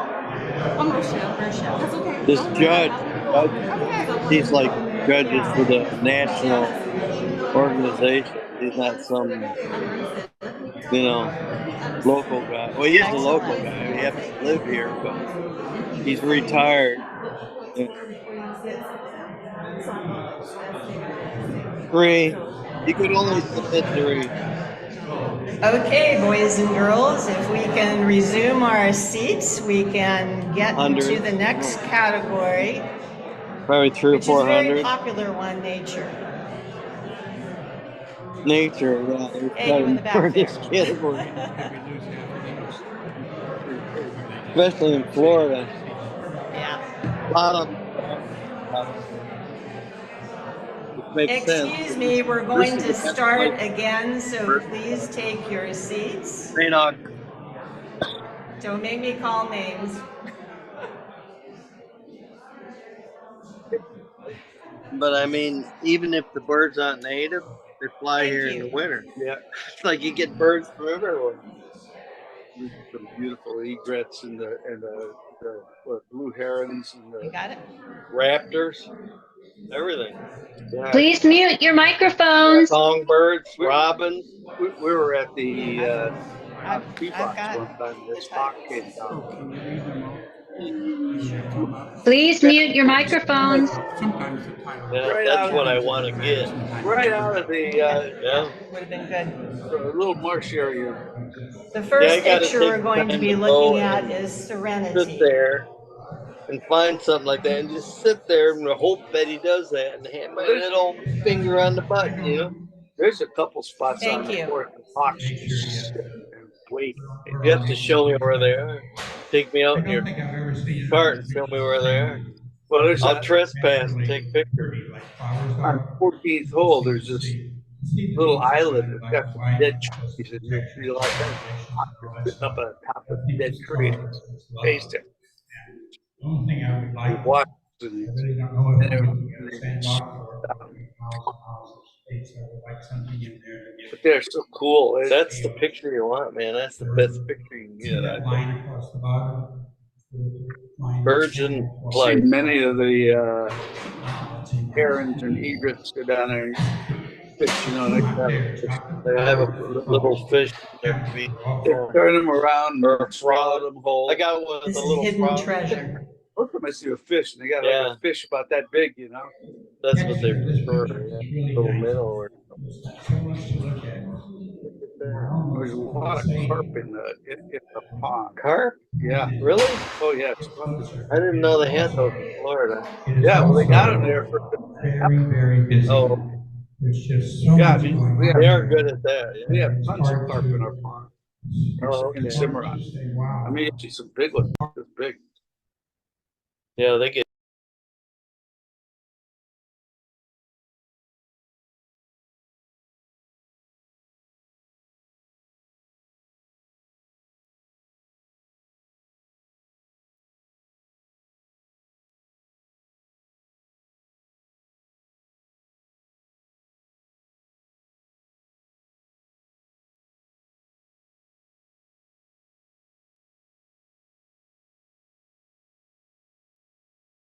A little tighter view from inside there and then.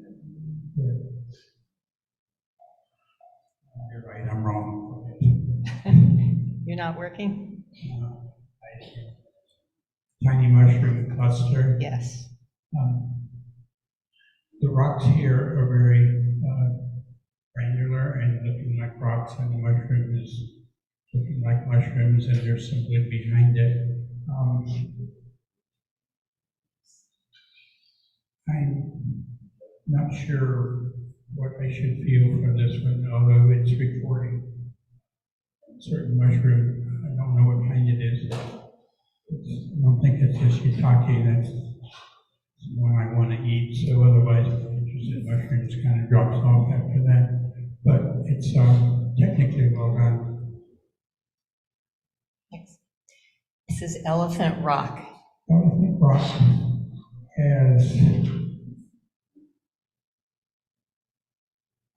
had its surface sharpened to the point where at the edges, at the top, it's a little bit halo-y. So you really should take those out. It's fairly easy to do. You just take a brush, pick the color next to the white spot, set your blending mode to either darken or multiply, and then just go over the bright spot. It won't affect the rocks in this case, and it won't affect what you're sampling from. And keep sampling, keep doing it. It takes you probably for a picture of this size, it takes you about a minute or two. And there's other ways to do it too. Whoops. We both hit it. I didn't realize it at first, but these cheetahs are actually running. The first one closest to us is in focus.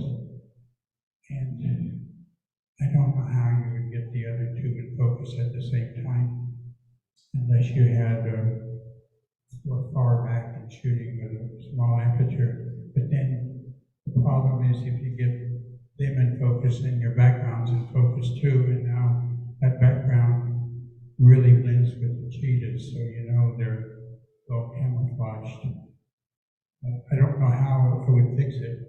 It's an interesting problem for sure.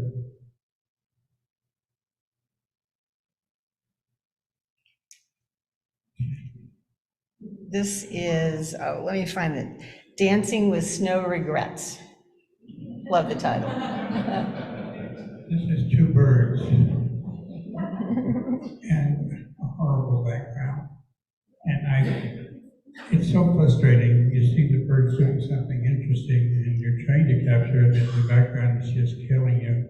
The only thing that I would suggest is, and the time of day too, my goodness, look how bright this light is. So if you take part of the picture, this is part of one bird, you might be able to get something out of it, but maybe not. It's parts of it are so pretty, so well done. It's so frustrating. This is Beauty in the Desert. doesn't change anything. If I had my druthers, I would like to have a little bird come along and either be flying away from the spiral top, I guess that's a blue, or to be perched on it in profile, of course. But very nice. Turning it off. This is fluffed up. Oh, They don't think much about shooting birds like they normally look or when they're puffed up with feathers. But I'm interested in the subject after this. I think they look better when they're not fluffed up, except when they're in an ice storm up north and you tell it's freezing out and you tell they're cold because they're fluffed up. If this bird stays around long enough, I think you can get the picture of it with his feathers down. Also, it's a little overexposed, which is kind of a shame because there's no prettier bird in our area than this one. This is His Majesty. This picture is actually better than it looks. It's not blown out like this. This is very well done. It is. I know those straws, perhaps in front, maybe come up a little higher than we would like, but still beautiful. Something is attracting the attention of clients. We would like to know what it is. Wish there was something to hint to it. I would consider when I'm taking the picture, maybe try to get more space out in front of it, more can feel what the lion is seeing. This is Here Comes the Sun. This picture is hard to look at it once. You keep going from the top to the bottom, back up. They don't seem to be working together very well. If they were side by side, you could make a triptych, and maybe that would work.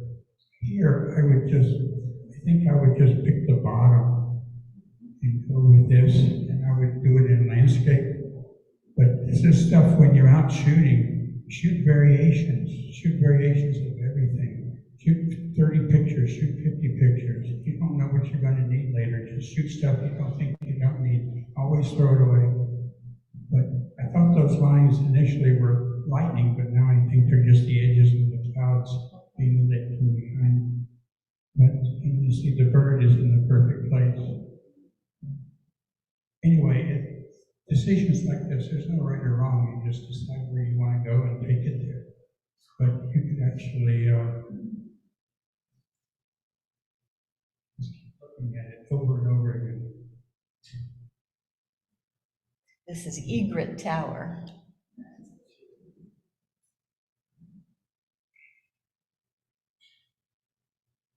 This is so frustrating because you think, well, one bird is good, two birds is better, and three is even better, but it doesn't always work that way. The one on the bottom has got his butt facing us, which is the absolute worst angle on a bird. The other two are kind of imposed on top of each other, which makes it hard. Our exposure is perfect for the sky, but a little under for the birds. What I would suggest on something like this again is keep shooting, and then you can investigate something else. This is really fun out here, but there's a photographer in Florida, his name is Art Morris. He does a lot of white on white, which sometimes they're really gorgeous. It's just something you can try when you're trying to get something out of something that's not working otherwise. The Shade Seekers. I think this is Tanzania. This is, I can't suggest anything to improve this. There's a lot of pictures of these elephants gathering in these shade trees, but this one is really nice. If I could do anything, I would expand it out some to give a feeling of how isolated this is. We see a close-up like this, we really don't know if there's more stuff next to it that's different, but it's really all out way out in the open, and these elephants are coming from the shade, of course. But to have them all facing out like this, tight group, circular, nice, really nice. Looking for Dinner.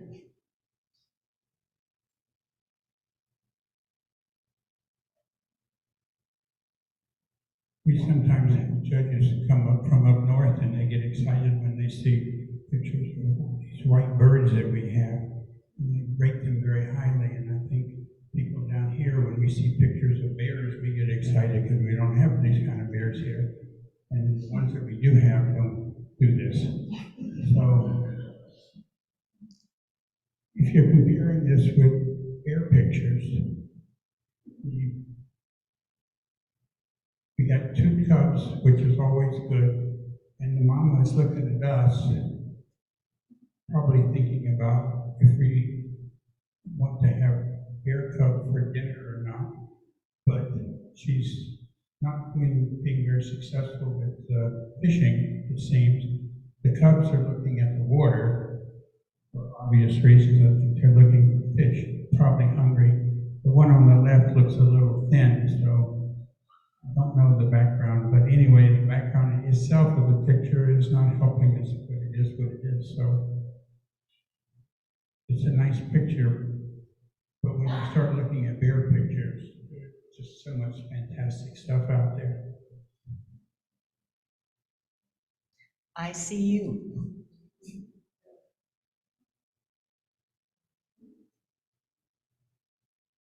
It's hard to get these animals separated so you can see good pictures of them. This is a little soft. I suspect it's a little soft because it was taken with a long lens. Good memory. Who called this meeting? When you're evaluating pictures like this, you're looking for patterns, is the underlying thing you want. What you really love to do is to have the birds not doing different things, but all lined up in a row facing the same direction. Have you ever noticed these birds out on the beach when there's a wind blowing? They will all face into the wind, and they'll usually not be messing with their feathers, and they line up perfectly. But here, we have them doing all kinds of things in all kinds of shapes. There's good reflections, but we're not getting the kind of patterns we want. We also have a couple of interlopers who are not terns. I think they're sandpipers or something. I don't know. But they don't fit in with the crowd either, but they're tolerated. Interesting. Technically, it's a good picture. It could be a little sharper too, but the trick to this is you gotta just do this every day and keep shooting. It's a lot of work. Boys being boys. It seems like this is an awfully rare event to be able to shoot. This background is fantastic. I would like a different angle on the horses. I would like to get them from the side on side. But it's quite good.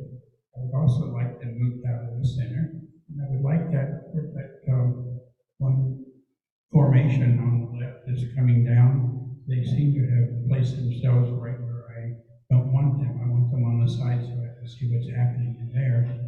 But it's nicely done. I would love to know the story behind this. I'm assuming the lens was pretty long. Ferocious. I think this is a baby jaguar. Background. It's a cute picture, but the background is killing it.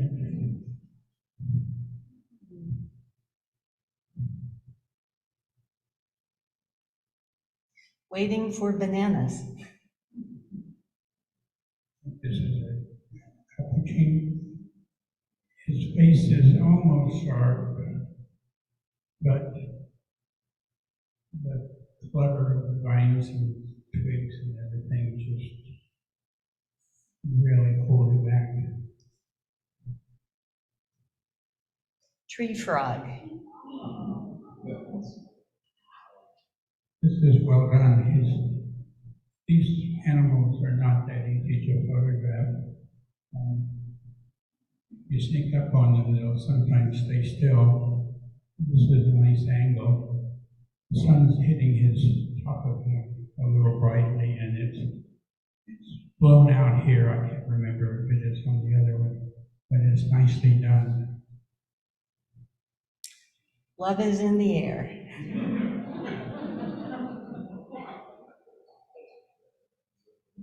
I would probably concentrate on. Oops. Get you back there. Whoops, what happened? Did I do that? Well. Scott, can you come get us back to where we need to be? Just need to go get a slideshow mode. Well, you're talking to the wrong techie person here. Whoops. Are you pushing just? I did. Okay, you did it. Okay.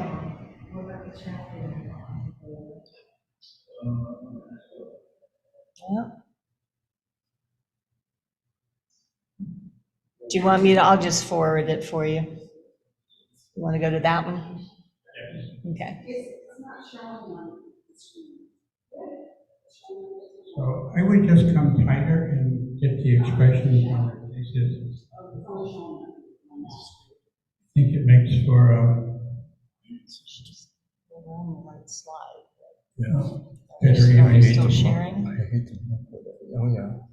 It's only showing on that screen, it's not showing on the Zoom. Okay. Showing your max better. These pictures are commonly done. They always look good. The problem with this one is we need that eye to be in the light, and it's a little shadowy in there. You see the light is hitting across the top of the lid, and it's dark from there. The rest of the picture is sharp. Young, can you hold a second? We're not sharing at the moment. I don't know my way around the Mac. So that's what displays. Yeah. Zoom bar They is should still make there. these gadgets with just 2 buttons on and off. Rick said he can see it. So I think we're good. Well, no, it's still up there.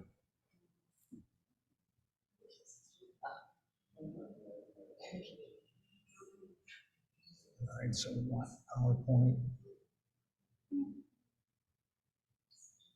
Right? And then we want to do the, oh, wow.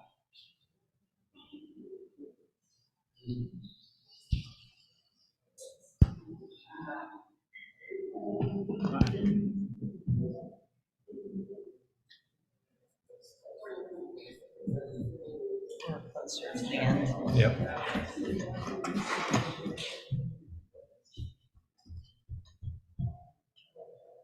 going. Slow down. Whoa. Just, We're getting closer.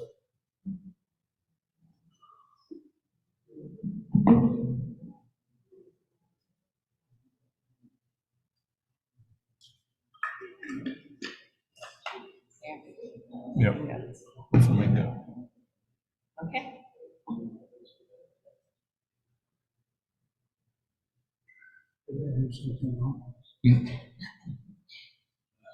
All right, I want to, when this clears, we need to go to that smart.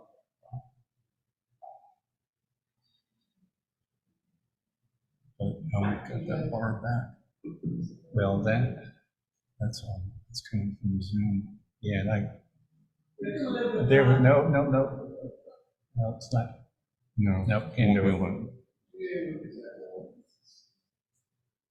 Rick says it's good.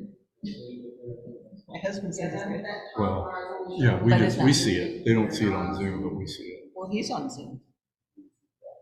He's at That's home. what I said. They don't see it on Zoom, but we see it. Oh, okay. So the top, you mean? We'll try. Go for it. Okay, so we need the eye to be brighter. That's what y'all saying here.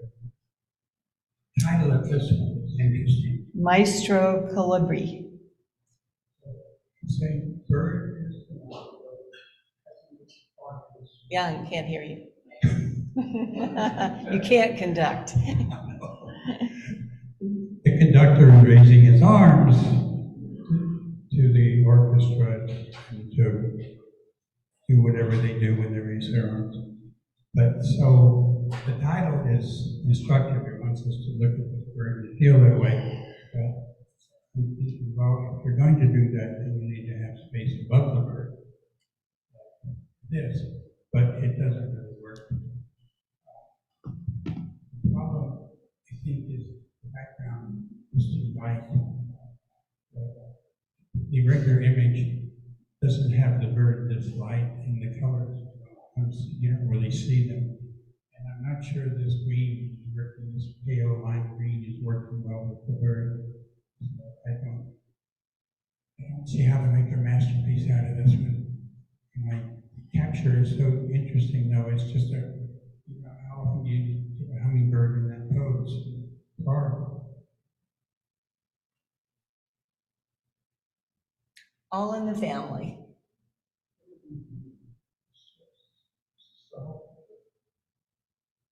It's the whole picture. Pretty much, yes. Well, same as before with the other image, we've got them very sharp. Photographer is doing everything correct. Exposure was good. Looks a little blown out here, but it's really not. The background is what it is. It's cluttered, and then foreground is cluttered. So Feeding time. now it doesn't matter where the real horizon is. When you're shooting like this, the horizon is where it feels like, and so we need to straighten that. That's real basic. I've talked to people who shoot turn pictures, and it takes two things. It takes a long lens, and it takes time. You gotta sit there on your belly forever, waiting for the right conditions. And what are the right conditions? Well, you want the parent to be feeding the child, that's great, but you want the other bird somewhere else. All they're doing is creating clutter to the image, especially the one that's behind the one that has the feet. The other one's out of focus. It kind of is not a big problem, but the other one is. Fly like an eagle.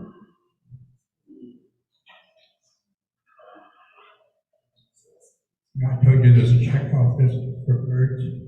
This one is hitting every single one, with the only exception is if he had a bloody catfish in his talon, then it would score one more, but then you won't hang it on the wall because it's a picture of the fish. No one.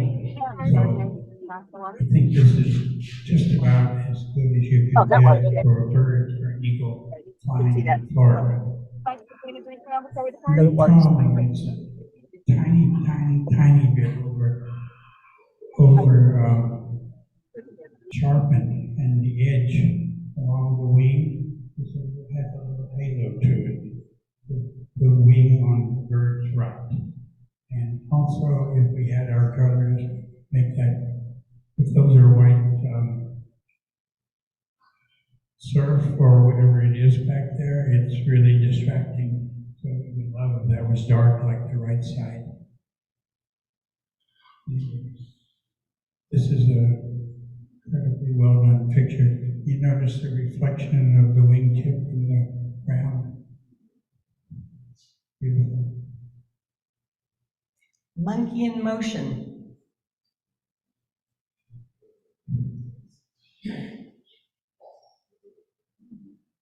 This monkey is a black cap squirrel monkey.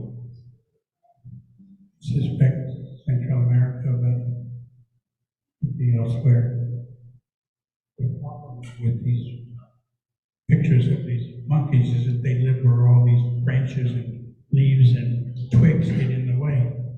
So it's very hard, but you can clean it up some. And this is just a quick and dirty. You can see even that little bit makes it a more attractive picture. But it's really quite well done. The monkey is pretty much in focus. Could be a tiny bit sharper, but he caught him in midair without any branches in front of him. Quite an accomplishment. I see you. How can such a gorgeous bird have such an ugly face? It's so frustrating. I don't know what to say. It is what it is, but that's the problem. Yeah, if this was a chick, I would say only a mother. Deep within. I know what you were feeling when you took this picture. It's so hard to capture. Back in these swamps, it's just magical. It really is. Quiet. It's hard. experiment with black and white some. I think all of you have seen that picture of Clyde Boucher. It's his main picture of him for advertising. It's got him in the swamp with his view camera, and he's looking, of course, towards the photographer, and it's all in black and white. It's absolutely gorgeous. It's possible. Of course, Boucher didn't take that picture because it's of him. Stripes and solids.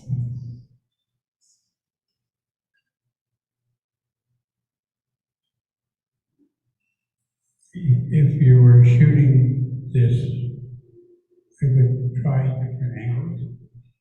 So I know they're looking at something different. But when you look at it closely and you see the zebra's beard, you see his nose hair becoming a little less romantic. And the stripes are compressed because you're looking at an angle and they're not as dramatic. So I don't know if this is in a zoo or it's interesting. An interesting view. Dinner and a show. I don't think there's anything harder to photograph than these little birds. They stay in one spot for such a short period of time. It's really hard to fully appreciate it. And to have a worm in his beak like this, and backlit and glowing, very, very nice. And a clean background. I don't want to see the other side of the bird. But to get this is hard. It really is. This is well done. Very well done. And that's it. Those are the nature pictures. And so for our winners, we have honorable mention, Monkey in Motion by Philip Delisle. Really well done. And fourth place, His Majesty by Jean Hull. This is why you go on safari, isn't it? And third place, Shade Seekers by Linda Caden. Another beauty. And second place, Beauty in the Desert by Jack Zivas. Gorgeous. And the winner in the nature category is Fly Like an Eagle by Paul Card.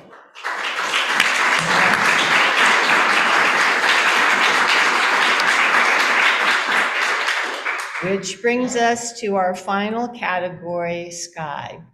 And we were hoping for many more entries than we received. And one of the reasons we selected sky was because we had such interest among the members in attending our night sky outing, which unfortunately was canceled due to weather, and we never were able to reschedule it. But we certainly appreciate the sky pictures that we did receive, and if Young can just wrap us up with those few pictures, then we will be done. This is a very short catalog. I think there's 6 entries and 5 winners. Sorry. Whoa, the one, I'm sorry.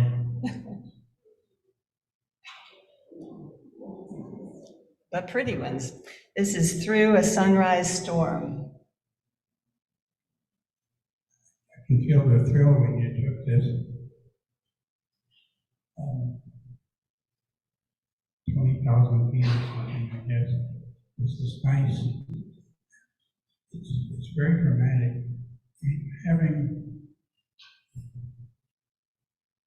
If I had taken this myself, I would be battling myself over how to talk, what parts to leave in, what parts to take out.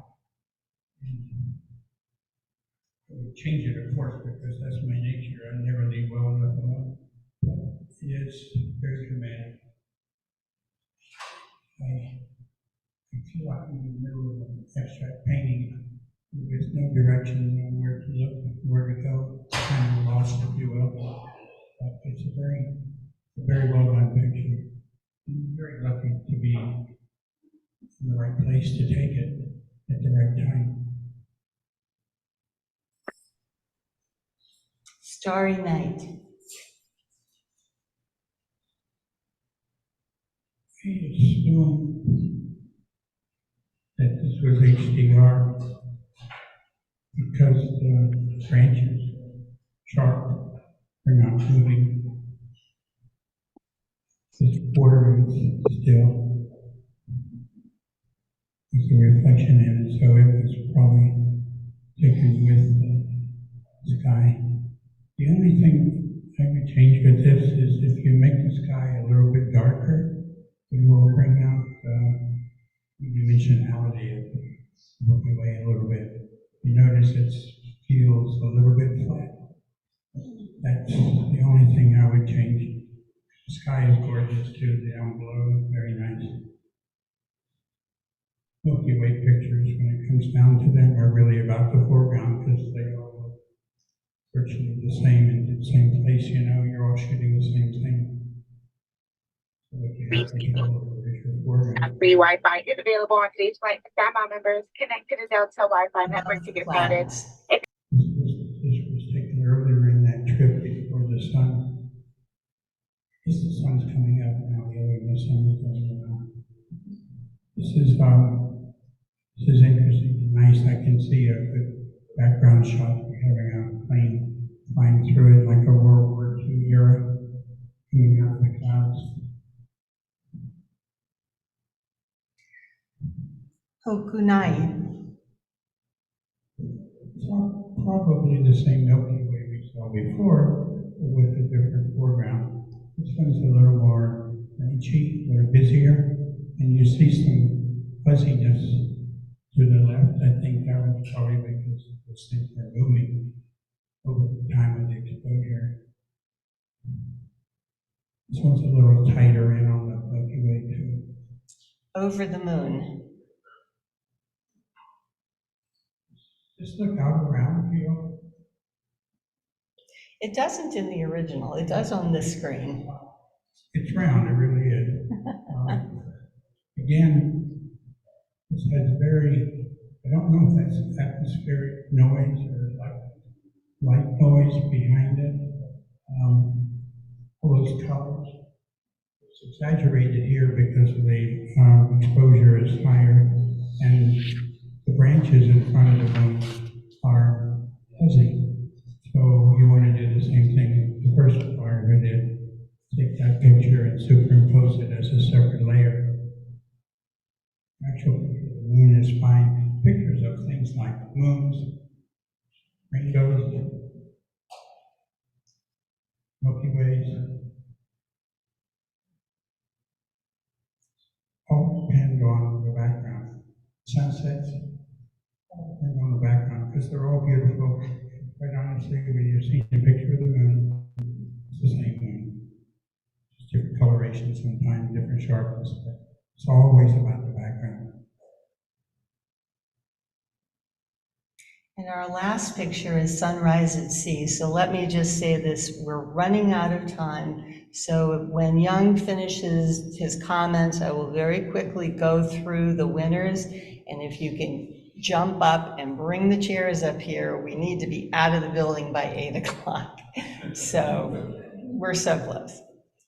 I have 1 minute to talk about this picture, but I think we've all seen this picture before. We've taken this picture, and it's great. It's very nice.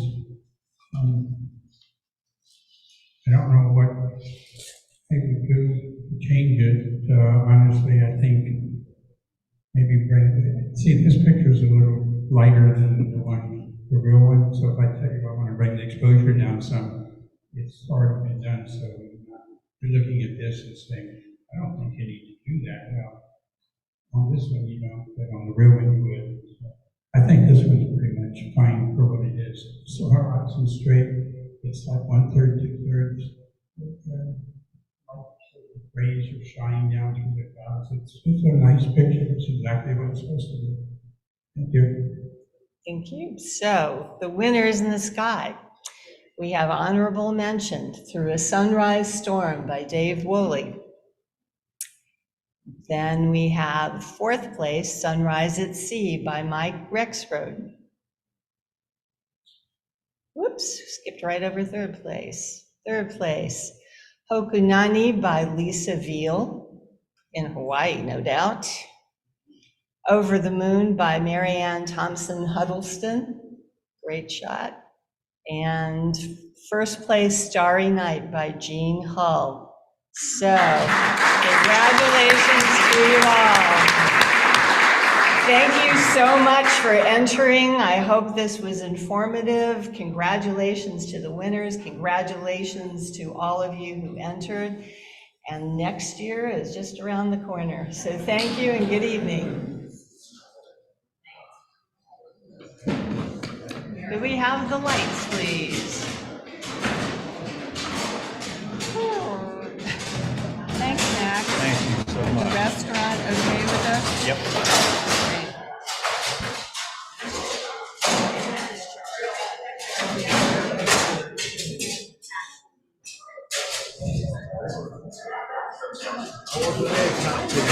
Where are we eating? Milano's.